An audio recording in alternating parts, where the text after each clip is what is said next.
मैं वाजपेयी जी की सरकार में गृह मंत्री रहा हूं और इसीलिए यह जो फोन टैपिंग का मामला है उसके साथ बहुत बार सरोकार रहा। और एक बार तो सुप्रीम कोर्ट ने कह दिया कि किसी भी राजनीतिक व्यक्ति का फोन टैप नहीं होना चाहिए बिना अनुमति के गृह मंत्रालय के। अगर कोई चोर है, लुटेरा है, डकैत है, आतंकवादी है, पुलिस को अधिकार है कि उसके बारे में अगर उनके पास प्रमाण है तो वो फोन टैप करे। लेकिन किसी राजनीतिक व्यक्ति का फोन टैप करने के लिए अनुमति लेनी पड़ेगी और सुप्रीम कोर्ट ने प्रिस्क्राइब किया कि गृह सचिव की अनुमति के बिना यह काम नहीं होना चाहिए।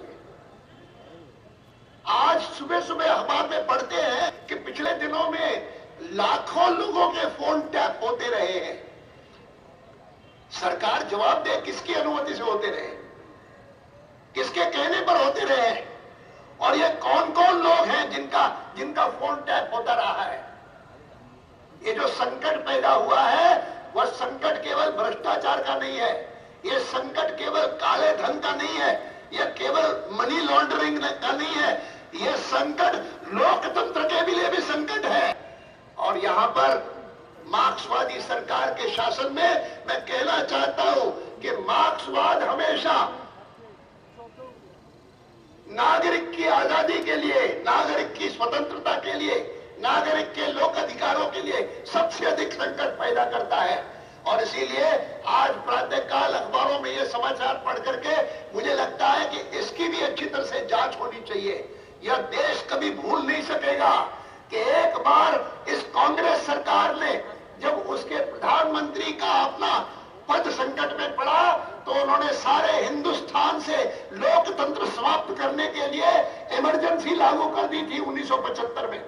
और 1975 से लेकर के 1977 तक हिंदुस्तान में सारे के सारे विशेष अधिकार, सारे के सारे मूल अधिकार समाप्त कर दिए गए, सस्पेंड कर दिए गए। इन सारी बातों को ध्यान में रख करके मैं यहां पर इस मीनार के सामने, जिसके बारे में मैंने पूछा पहले कि भाई ये मीनार जो है वो किसके नाम से बना, तो उन्होंने कहा कि अंग्रेज ने बनाया, अंग्रेजों ने बनाया, कोई ऑक्टर। तो सरकार ने कहा कि अंग्रेज के नाम का ये पिलर क्यों होना चाहिए, उसकी बजाय इसका नाम जो है वो आज से शहीद मीनार होगा।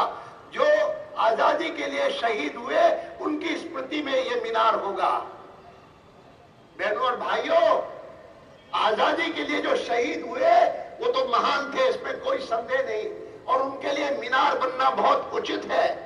लेकिन अगर कोई शहीद मीनार है तो मैं भारतीय जनता पार्टी का व्यक्ति और पश्चिम बंगाल में बोलने वाला व्यक्ति कभी भूल नहीं सकता कि भारत के स्वतंत्र होने के बाद, स्वतंत्र होने से पहले तो बहुत सारे शहीद हुए आजादी के लिए, लेकिन स्वतंत्र होने के बाद भारत की एकता और अखंडता के लिए अगर कोई पहला शहीद हुआ तो इसी पश्चिम बंगाल का सपूत डॉक्टर श्यामा प्रसाद मुखर्जी हुए, जिन्होंने भारतीय जनसंघ की स्थापना की और जिसके कारण हम सभी लोग आज राजनीति में, देश की राजनीति के माध्यम से सेवा कर रहे हैं। कश्मीर भी भारत का अभिन्न अंग है। यह बात इंद्रजीत गुप्ता जब गृह मंत्री थे उनके नेतृत्व में विश्वनाथ प्रताप सिंह जी देश के प्रधानमंत्री थे, उस समय प्रस्ताव पारित करके दोनों सदनों ने सर्वसम्मत स्वीकार कर दिया था। यह सारी बातें इतिहास का हिस्सा है, उस इतिहास को कोई न भूले। यहाँ पर चुनाव होगा मई के महीने में और आपके सामने विकल्प होंगे अलग अलग। कभी भूलिए मत कि आज इनके साथ मिलना, कल उनसे मिलना, ऐसी जो पार्टियां हैं उन पर कितना भरोसा किया जा सकता है। आखिर तो भारतीय जनता पार्टी एकमात्र पार्टी है जो डॉक्टर मुखर्जी के सिद्धांतों के लिए कभी उससे वंचित नहीं हुई, कभी उससे हिली नहीं।